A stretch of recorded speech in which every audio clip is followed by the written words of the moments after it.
Good evening, Hussam Al-Sharif. Today, 27 September 2025. I find it important to make this announcement, this declaration, making documentations for dates in order not to allow the abuse and also to clear the picture in the eyes of the authorities, higher authorities.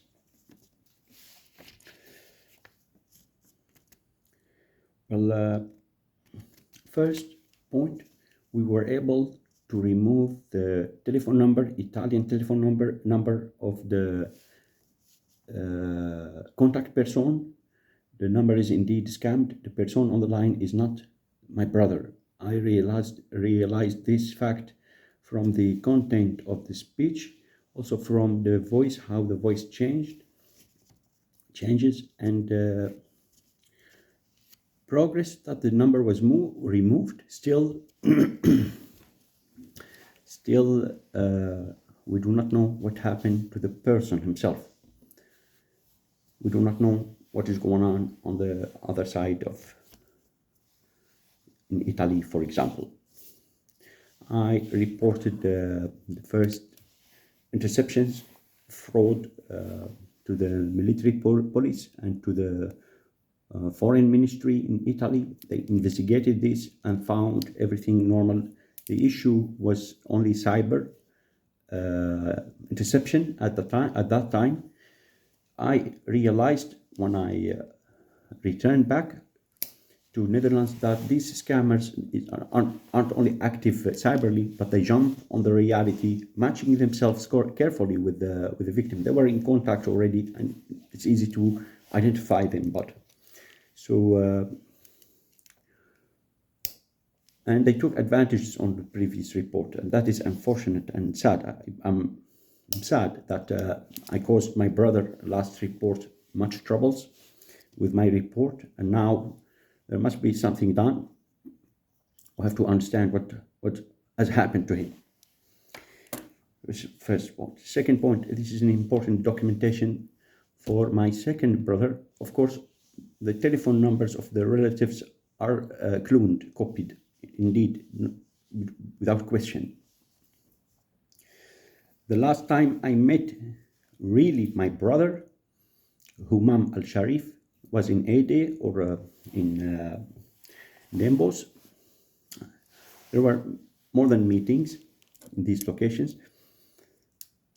and that was a few weeks before I left the Netherlands. One day before my travel, the contact is intercepted.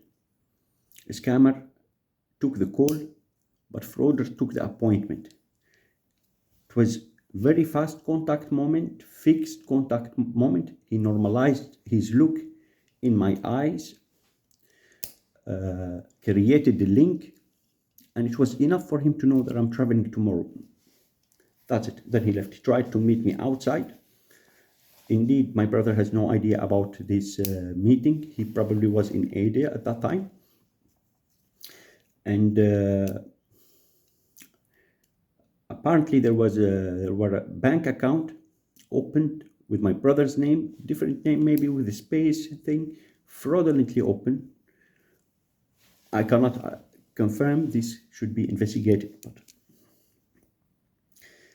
the date I returned back to the Netherlands was the first fixed meeting by 2 security personnel in Ede, and the appointment was fixed, presenting me to a frauder matching himself with a victim in details, but involving some sort of makeup works. I mean, the face was matched, but the body was different. I ended the meeting after asking a few questions, then I left.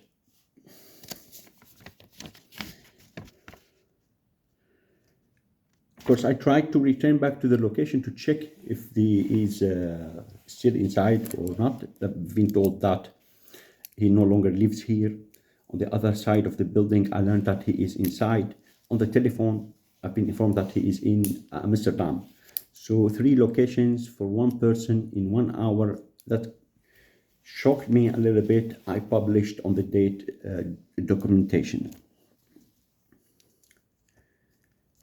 Then the last, also fixed contact moment, appointment, was also frauder. They may claim this is a reaction whatsoever. No. There was a frauder matching himself carefully with the victim, also in details, faking emotions, and using security equipment. That was here in Nijmegen, in Nijmeegse. And as I said, to kill the identity, dissolve it. This is what they did first, presenting someone another, then they're dissolving the ID, so this crime is dedicated.